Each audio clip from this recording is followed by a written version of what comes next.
Vitamin D is both a vitamin and a hormone. It acts as a vitamin when it binds with calcium for proper absorption. Humans can't digest calcium without adequate amounts of vitamin D. Vitamin D is a hormone because it directs cells, organs, muscle, and bone in daily activity. It is a hormone because your body creates it in response to sunlight on your skin. It participates in weight loss, the function of your immune system, blood sugar regulation, and basic human metabolism. Why do we need vitamin D, Dr. Katari? It's very, very essential in calcium and phosphorus absorption and making our bones strength, like stronger.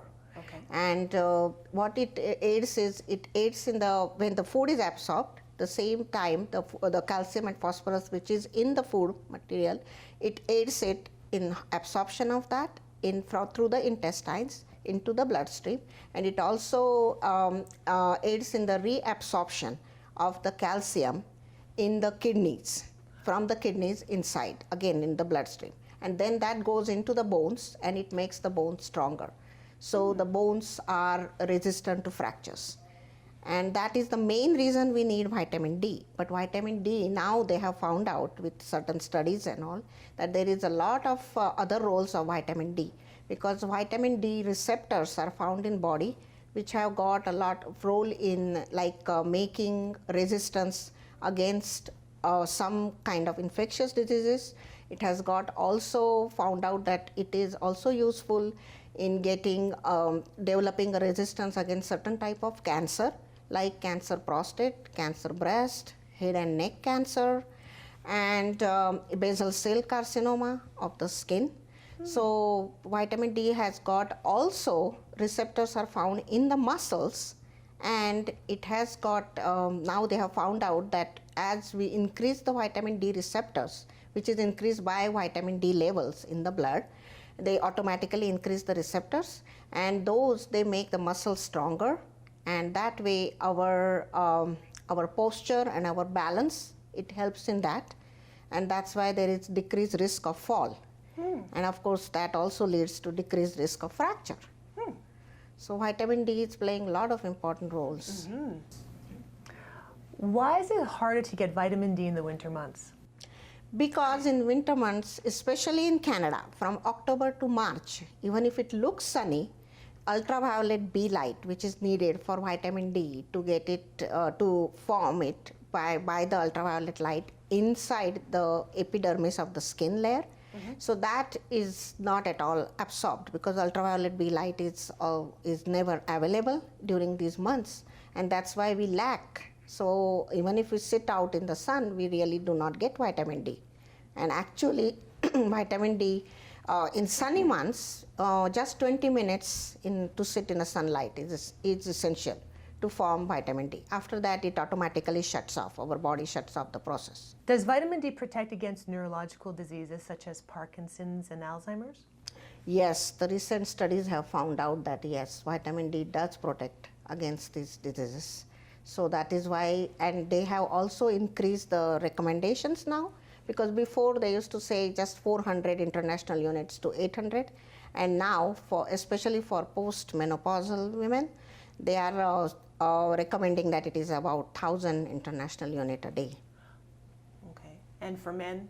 And for men too, they are recommending, especially after 45 years of age, to have it up to 800 international units. And are there any other diseases that might protect against? You mentioned cancers. Yes, there is like rheumatoid arthritis, then lupus, yeah, even multiple sclerosis, yeah, and then osteoporosis, of course, we said that it protects against that. Which foods would you say have the best sources of vitamin D?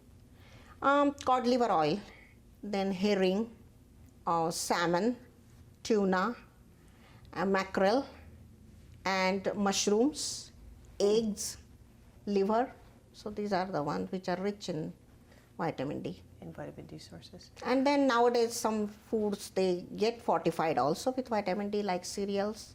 So what other vitamins would you say are vital to us during the winter months? Vitamin A, vitamin C, vitamin E, these are also important because they all take part in the integrity of the skin as well as the integrity of the bone structure and the bloodstream. Okay. How much daily sunlight is sufficient during the winter months? Yeah, as I mentioned earlier, up to 20 minutes a day is sufficient. But I mean, unfortunately in Canada, from between October and March, we do not get it. But after that, like as it's like in April, month of April to September, kind of, yeah. So 20 just minutes. 20 minutes a day Okay. is sufficient. Would you say that vitamin C or vitamin D deficiency is directly related to flu or cold outbreaks? Yes, that is Okay. what they have found out with this new study, because as the vitamin D the receptors are found not only in the skin, but they are found, as I mentioned, they are found in muscle and they are found almost everywhere in the body, and it Okay. plays in the role of like making. Actually, they can differentiate between the foreign particle and the part self, like to differentiate between what is self and what is foreign.